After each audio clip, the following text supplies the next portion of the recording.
Hey guys, so in today's video, I'm going to try to become Tadashi in real life.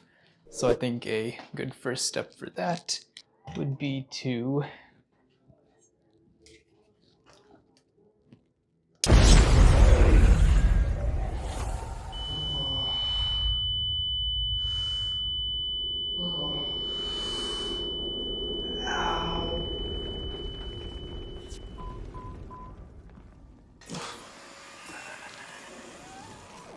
Hello, I am Baymax, your personal healthcare companion.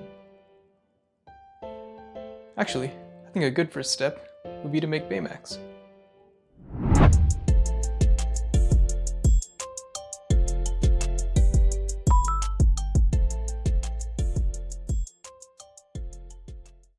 Okay, to be honest, going into this project, I had no idea where to start.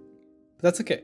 I knew I wanted to replicate Baymax to the best of my ability, so I started with the list of features I knew I wanted the final version to have.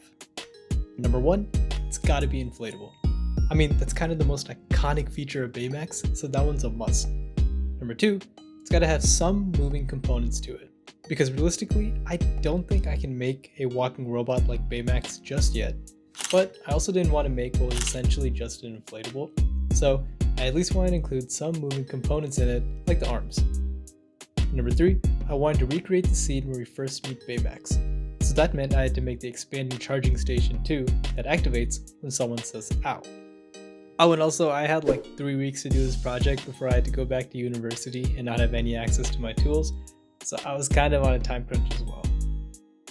So with that list established and no time to waste, I pulled up my tablet and did a very rough sketch of all the components I would need.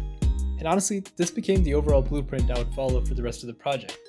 So with the 2D sketch done, it's time to make it 3D. How would you look at that? It's already done. So my original plan was to have a telescoping mechanism inside the inflatable part, with servos inside as well that could move the arms from side to side. The idea was that as Baymax inflated, it would force the telescoping part up and expand along with it. This would all then be attached to a base with all the electronics and pumps inside, and an opening shell to mimic the actual charging station from the movie. So by week 2, I was finally able to start building. First, I had to take apart my old drone project and my home security system project just to salvage some of the parts.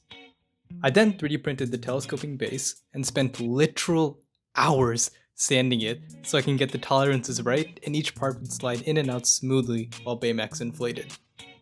And for the inflatable part, I originally wanted to use vinyl. Vinyl? Because you can create a seal with a flat iron and it's relatively flexible.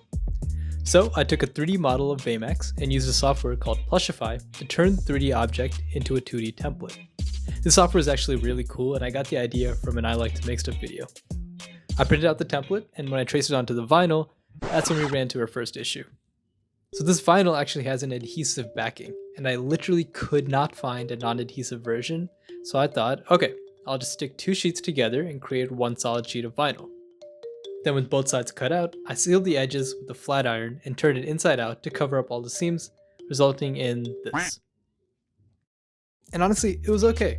Like it had the shape I needed, but once I tried inflating it, it just did not look good at all. I think it's a combination of the vinyl being too thick and the fact that the vinyl itself doesn't expand. So when we go from a 2D shape to a 3D shape, we get a bunch of wrinkles and folds along the seams, which just doesn't look right in my opinion. So at that point I knew that the vinyl idea was just not going to work out. Trying the vinyl ended up taking a few days, so I had to come up with a new solution fast. And that's when I decided to look at the movie again and realize that Baymax is literally just a giant balloon. So I went and bought 300 of them. Okay, they only came in packs of 100 and they were like $5 each, okay. I first tried using these long balloons that you use for balloon animals to act as the arms, and a normal balloon for the body. But that didn't end up working because the air pressure just wasn't high enough to inflate the arms along with the body. So I decided to leave out the arms temporarily and just focus on the main body instead. I figured I could just stretch the balloon over the telescoping base and then cut 2 small holes on the bottom to attach the hoses for air. And my first attempt was not very successful. Turns out that if the balloon isn't perfectly aligned with the telescoping base, when it inflates, it goes off at a random angle and curves the entire telescopic part.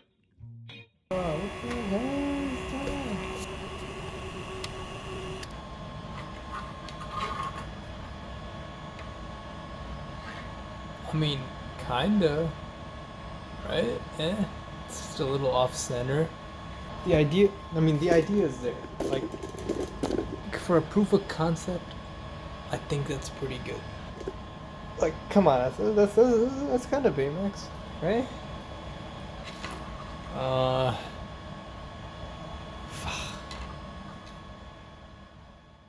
So at this point, I was just really frustrated with the project because nothing was going according to plan. So I knew I had to look for a new angle. Because I couldn't get the arms to inflate, I decided to just go with 3D printed ones instead. Which, yes, I know meant I had to scrap the original inflatable arms idea, but at that point, I was honestly fine with just the main body inflating. I also decided to remove the original servo assembly and glue the servos directly onto the balloon. So now, when the balloon inflates, the servos can rise up with it, completely removing the need for the telescoping base as well.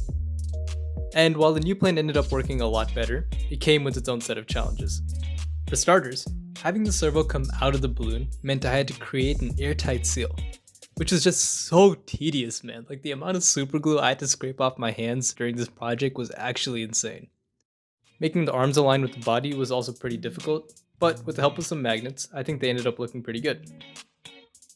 So, after days of testing and trial and error, I was finally able to get Baymax fully inflated. And this was such a big win for the project, because after the major redesign, the hardest part was finally done. And speaking of redesigns, I also went back to the case model and revamped it to this.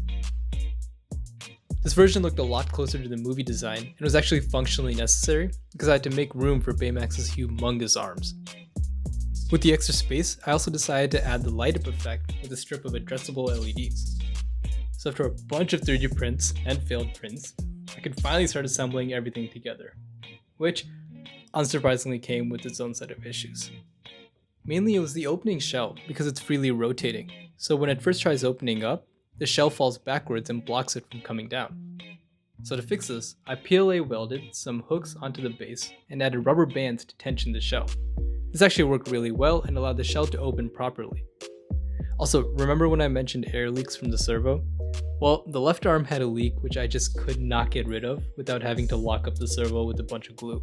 So this meant while Baymax can inflate, the moment the pumps turn off, it starts deflating. But then I realized while 2 pumps can inflate Baymax, 1 pump was enough just to keep it inflated.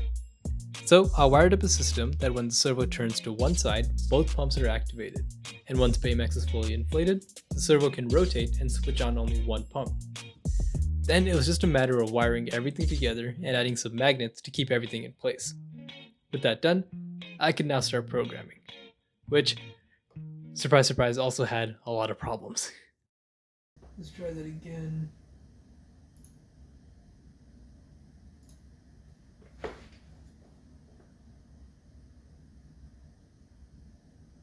Ow.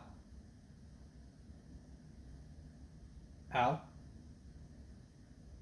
Ow. Ow.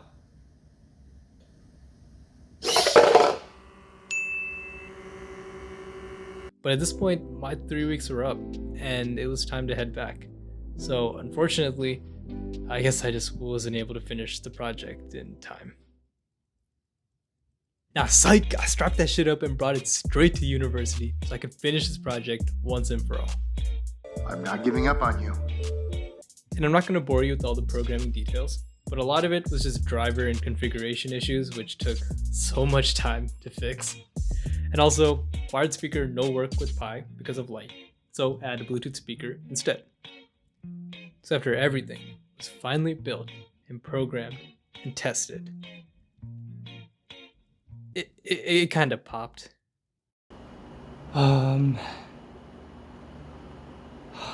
So I got the thumbnail and then I tried it one more time and it popped.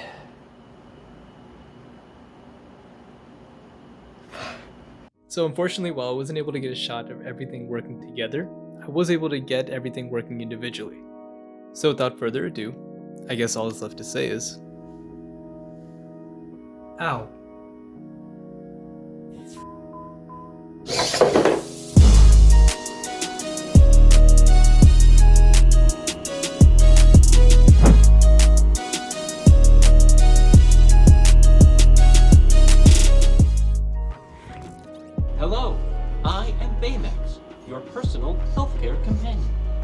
I was alerted to the need for medical attention when you said, ow.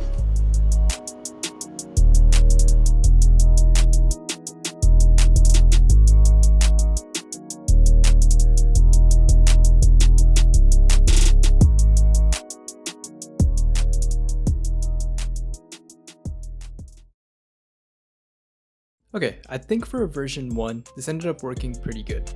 But I definitely want to revisit this project in the future because I know for a fact I can make it so much better. Like adding a camera, a display, and just overall improving the design some more. So be sure to let me know in the comments below your ideas of what you want to see me make in the future, and I'll see you in the next video.